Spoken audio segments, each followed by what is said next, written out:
AEW Full Gear 2024 happening this very weekend, November 23, 2024, from the Prudential Center in Newark, New Jersey. Last I checked on WrestleTix, we had broken the 7,000 tickets distributed mark.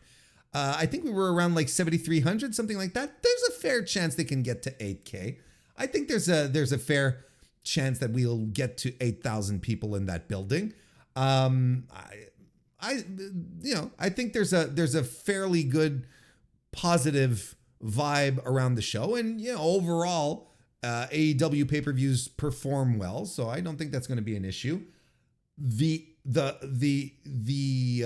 concern that I have is in regards to buys. I don't know if this is going to be one of these shows that I don't know if this is going to be a show that people are going to be purchasing on pay-per-view, because I kind of think the main event is a little soft. I don't want to say cold. I don't think it's cold, and they have one more week, this Wednesday to really bring it home, to have one final big angle, because we're going on Saturday. There's no collision, right? But as it stands right now, like I talked about it on the Dynamite review last week.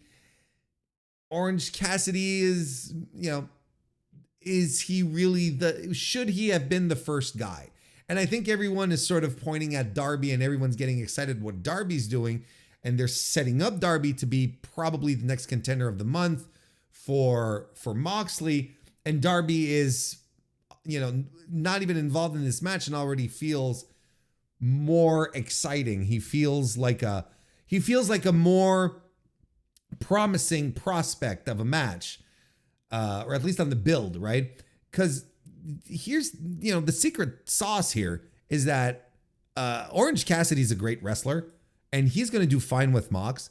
And they've already wrestled before, and they've had some dope as hell matches. It's going to be fine. What I'm talking about is the build. I'm not talking about necessarily the quality of the match, but the build in and about itself, not the most blazing hot experience that we're that is driving us into this show this weekend.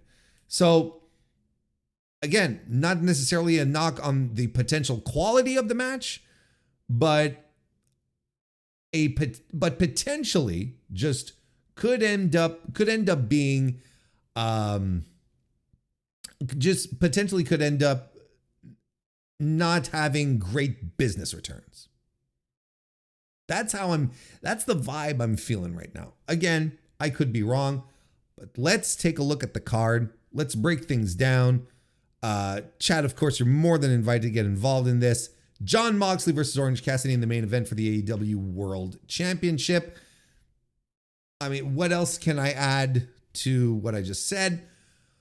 I think that as the top angle in the company, I feel like the Moxley stuff started off really, really strong, but it started floundering a little bit.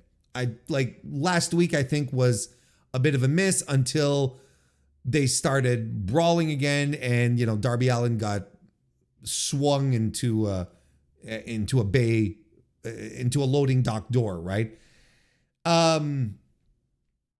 The match has potential to be good. That I think the ceiling on it is good, and if these guys want to turn it up and they want to really over deliver, we can go for it too. I think we can probably expect some type of interference from the Death Riders, and also then by association the conglomeration will also get their nose wet in this one as well. But yeah, it's like it's an interesting main event. I'm looking forward to the match, but it doesn't feel like the hottest thing in the company. In fact, I kind of look up and down the card, and I think there's one match that really feels hot. We'll get to that. The others are fine or again, I kind of shrug at them. And but I think there's really only one match that is really, really hot. Maybe two. We could potentially say two. Maybe two. But it ain't the main event. I don't think the main event is that hot. And I think the fact that we've all kind of accepted that Orange Cassidy, like even if it's subconsciously, implicitly, I think the fact that we've already accepted that Orange Cassidy is not defeating Jon Moxley here, I think that's also adding to the kind of situation with the match, But these are two workers that I really, really, really like. It's been a theme on the Dynamite reviews, which you should watch, by the way, if you don't, every Thursday. It's a theme that we have oftentimes there where it's like where we talk about Orange Cassidy and how they were very, very, very close to elevating him. And they just decided not to. And it's not that they didn't have it. It's not that they hadn't created the moment. When he came out of his feud with Jon Moxley, after losing to him, everyone was saying to themselves, everyone was saying Orange Cassidy has lost upwards. He lost the match, but he's going to be elevated. He just had, a tremendous year of defenses with the international title or the Pan Am title. What was it called? The All Atlantic title. And he was pushing it so hard, and it was such a legitimately great title run in modern wrestling. Just phenomenal. Week after week, show after show, defense, and some great defenses within it. So you're like, this felt like a shoo-in to sort of push Orange Cassidy into that other level and be a top guy. But then no, he loses. And then next thing you know, you have him show up back up on TV and he's eating Doritos with Hook. And you're like, okay, back to the mid card with you. So what was the point, right? If Cassidy had that big time aura about him that they were on the cusp of having with him back then, I think we'd be having another story here today. We'd be maybe arguing a little more, but there's no way Moxley's losing this, right? There's no way in hell. Will Ospreay versus Kyle Fletcher. See, this is the match. You know what I was saying just a minute ago, where I was saying, there's one match that feels hot, maybe two. This is the one where I'm like, maybe two. I think the build to this was solid. I think it's a good.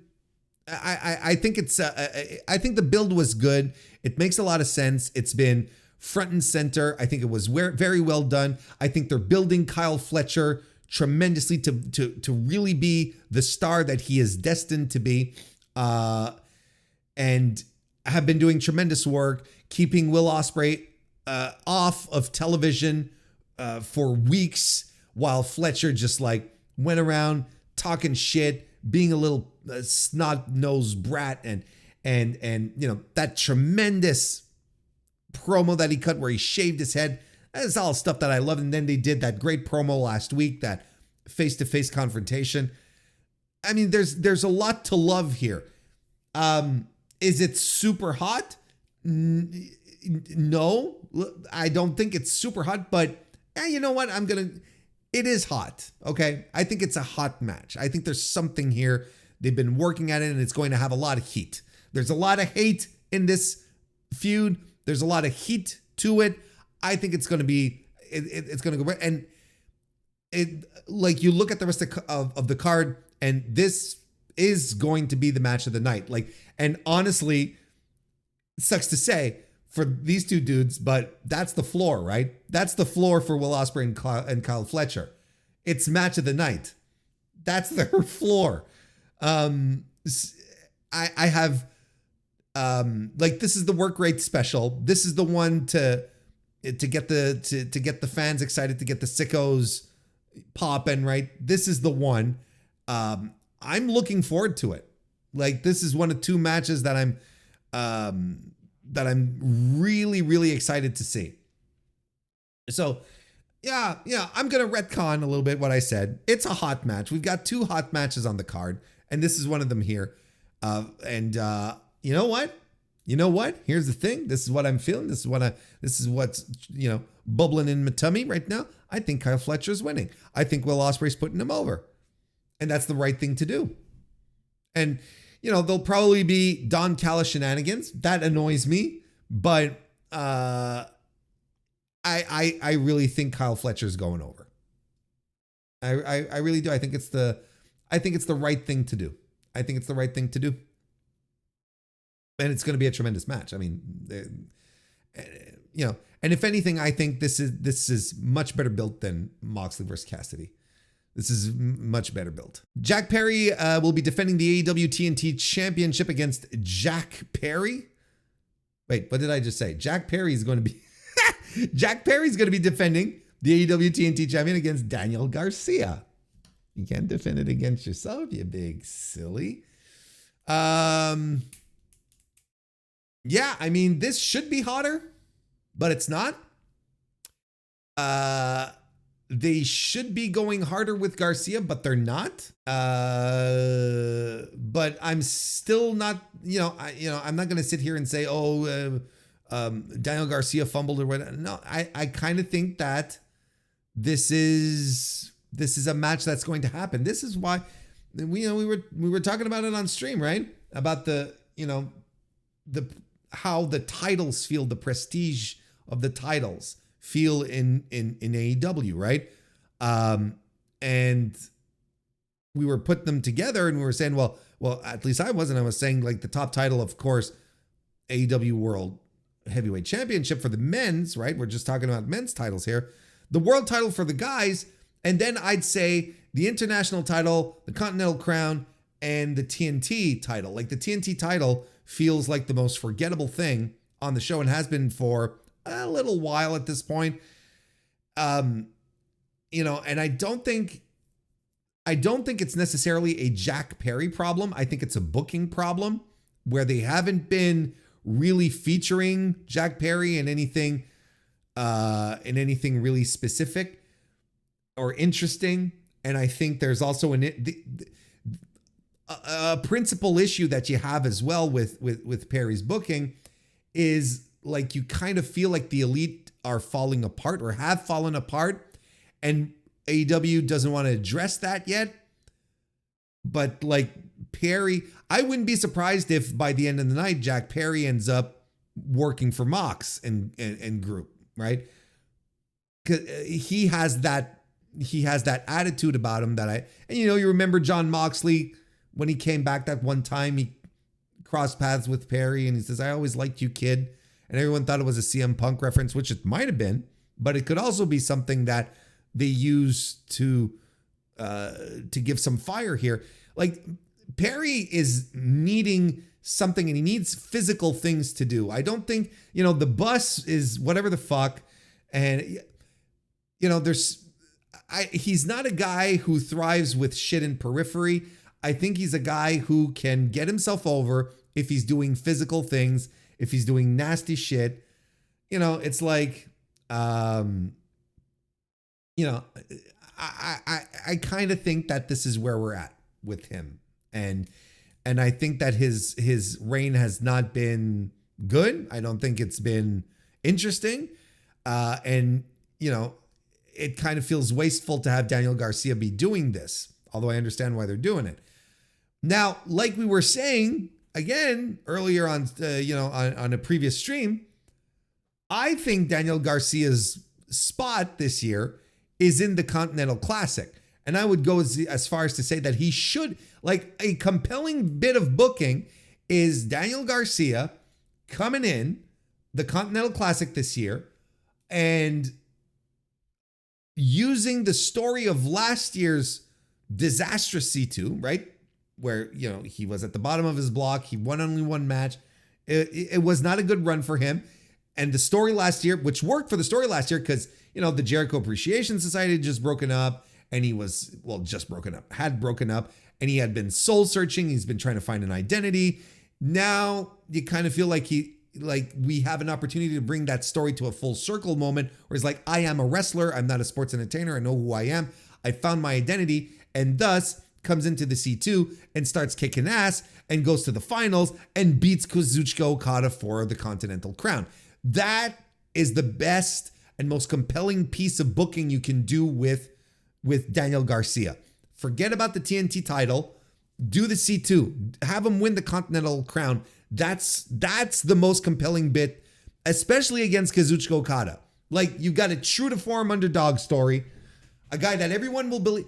Everyone will be rooting for Dan Garcia in this tournament if this is the plan that they decide to go for. Like, the heat on this one, on that final, will be tremendous. The issue, so there's no issue. So, like I said yesterday, I'm also saying it here because I want as many people to take me to task if this doesn't work. But I'm predicting, I'm going full on here. If Daniel Garcia loses the TNT Championship, loses the TNT Championship match at Full Gear, and is included in the Continental Classic, Daniel Garcia is winning the Continental Classic. If he wins the title, then I'm not so sure. If he wins the TNT title, then I'm like, this is all falling apart. But I can feel it in my bones. Somehow, I think I'm feeling it. I think it'd be a good move. I think Garcia is ripe for this. Who gives a fuck about the TNT title? Like, honestly, we don't give a fuck. The Continental Classic, that would be tremendous if they decide to go down that route. And we'll find out soon because Tony Khan said that they were going to announce the field for the C2 after Full Gear. Is it immediately after, or the next day, or on Monday, or what? You know, after could mean a lot of things. So listen, I think Jack Perry retains because you have to boost Daniel Garcia. You have to do something with him. And I don't think strapping the TNT title on him is the way to do it. Swerve Strickland versus Bobby Lashley is also on this show. That is my original This Match is Hot match. What a fantastic build they had going here. What a fantastic build that they put together for Swerve and Lashley. And to think that they were ready to blow this at the Wrestle Dream, right? But something didn't quite work out with Lashley and they had to postpone everything. And the postponing was probably the best plan here because we were able to take our time. We were able to give Shelton Benjamin some shine, which was important. And then Swerve came in and defeated the guy, which only led naturally to Bobby Lashley coming in to stick up for his guy. Like, he was always the end boss, right? But you never saw him. He wasn't quite there. Shelton got his moments, but now Lashley's in and he's kicking ass. Swerve posted an X-ray of him. I couldn't, of his bones, you know, essentially of him, but of his bones, of his skeleton. Basically saying, oh, the Hurt Business beatdowns take a toll or whatever, right? So they're establishing that he's going into this match hurt, which is why Bobby Lashley is going to win this match. That's where we're going with this, right? And I mean, they should. This is how they're doing it. And look, I'm going to tell you, this is going to be the final signal here for me to whether or not I was completely and utterly wrong about the Hurt Business coming into AEW, or if I was 100% correct. Because MVP has been an absolute delight. He's been fantastic in his role. Bobby Lashley in AEW comes off as twice the superstar that he was at the other place. Like, no one even comes close. Like, he's got it, right? So of course you're gonna have him win his debut. and he's probably going to beat the piss out of Swerve. Now, I'm excited to see what kind of what kind of work he puts in Lashley before absolutely like throwing my opinion under the bus and saying, well, I was completely wrong, folks. We'll see how it goes, but I'm excited for this match. Bobby Lashley's going to win, but I'm stoked. I'm really excited to see it, and another fantastic feather in Swerve's cap. This is great post title booking for Swerve, right? Swerve he's dropped the title. He's not the champion anymore. He's not sniffing it right now, but he's kept in these really big important angles. So he continues to feel important, and that's significant. When are we getting the Lashley Caster reunion? No. I'm telling you, if anyone is joining the Hurt Business, it's Anthony Bowens, who stole the card from Max Caster and gave them a call. Because I find it very interesting. I found it interesting that, was it last week or the week before, on Dynamite, MVP sort of ran down the number of people he gave cards to. He sort of, he gave them to Ricochet, to Max Caster. Why would he do that if only to not underscore that these people have cards, which will end up being a better Swerve to have Anthony Bowens be the guy who's like, no, I'm done. And Anthony Bowens should actually be done with this clown, right? And he's campaigning for the C2 on Blue Sky. He's campaigning to be in the C2. So, you never know how this is going to go. Lashley going to start working like Karl Gotch. Look, my expectations are reasonable. It's like not suddenly going to be, thank God, Bobby. It's okay if Bryan Danielson is gone. We have Bobby Lashley now. Like, let's pump the brakes a little bit. My expectations are what they are, but I'm excited to see if he's going to do like an Adam Copeland and adapt himself to the AEW style, or if he's gonna, hang on to the WWE way of doing things, right? What's next? Mercedes Moné will be defending the AEW TBS Championship versus Chris Statlander. I think the build to this is absolutely the pits. I think it's terrible. I think the build to this match has been awful. I have hated most of the segments that they've done for this build. If they want to get me excited, they've got one Wednesday left, and they better pull magic out of their ass, because I thought this build stunk. And all the way to the start with Chris Statlander just turning back babyface after doing the heel thing, which was so incredibly fresh and felt like, this is exactly what she needed to refresh herself. And I was excited for an extended heel run to then, get the babyface back, but then they just turn her on a dime because they need an opponent for Mercedes. I'm like, this is all dumb. Like, this is all kind of dumb. It really is all kind of dumb, and I'm not into it. And I thought the build has been terrible. And yeah, however, we get to this match here, and these are two very good pro wrestlers that I'm excited to see what they'll be able to do together. But like, I'm not excited about the match. I'll watch it, and I'm sure I'm going to end up enjoying it, but I'm not particularly invested in it. And that's part of what wrestling is, right? You have to be invested in these reasons sometimes for this to happen. I think Statlander doesn't win. I think she loses. I think this feud must continue, trademark. They'll probably end with Camille shenanigans, with Camille doing something to restore her Mercedes' faith in her, right? Because she's been in the doghouse, doing, not living up to expectations. So Camille is going to do something to redeem herself.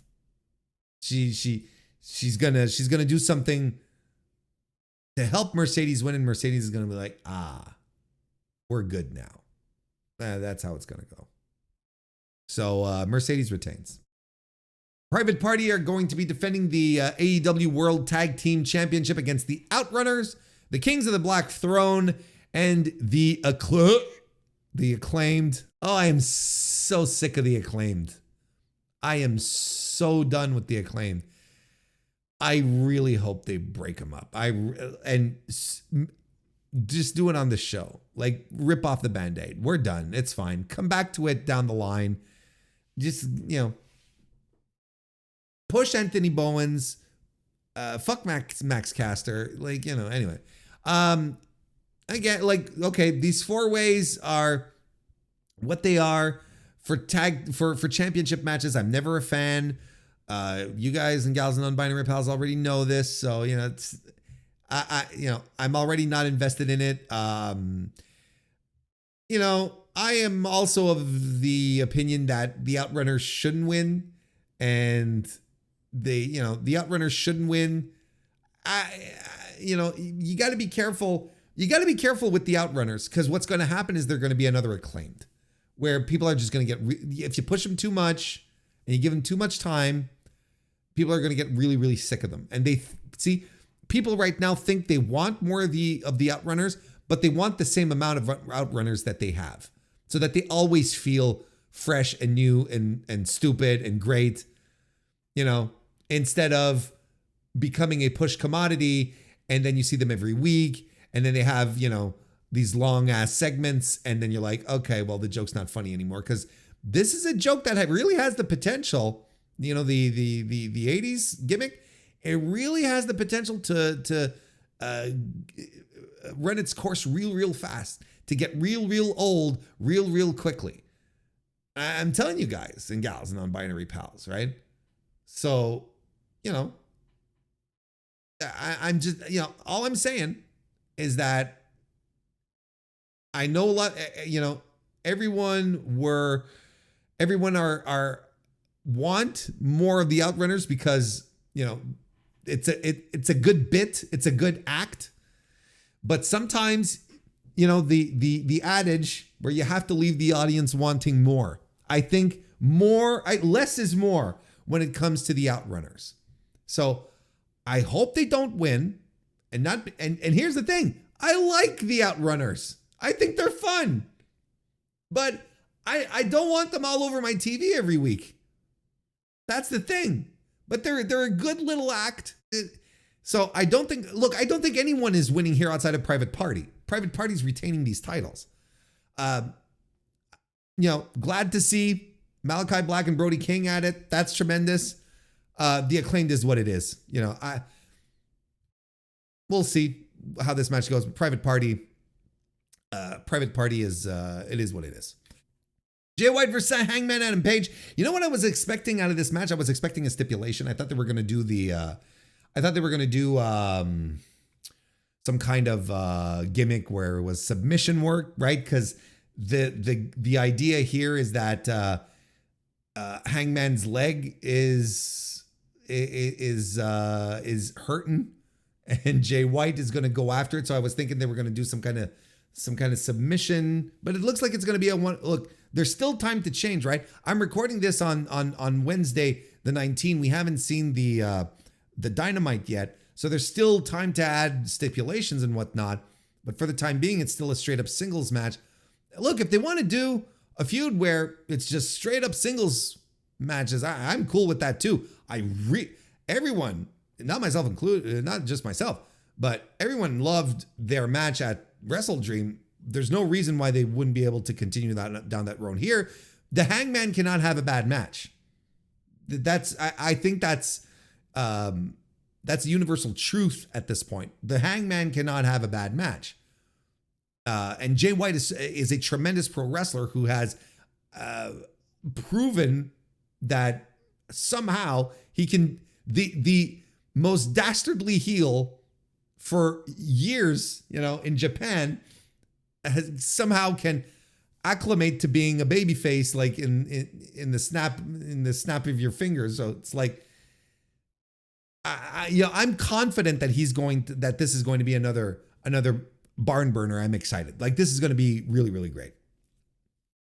And I think Hangman gets his win. MJF versus Roderick Strong. Listen, I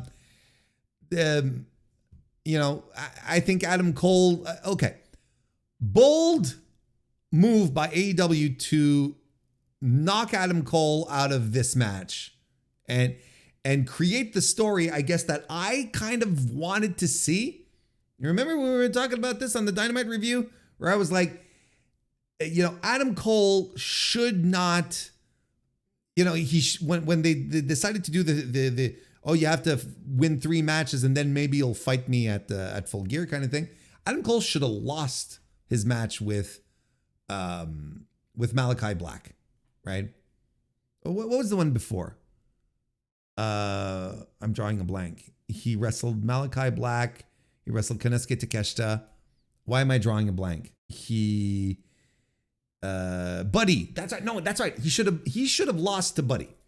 He should have lost to Buddy Matthews and then go on a downward spiral where he has no more faith in himself and tries to win and can't. Like he's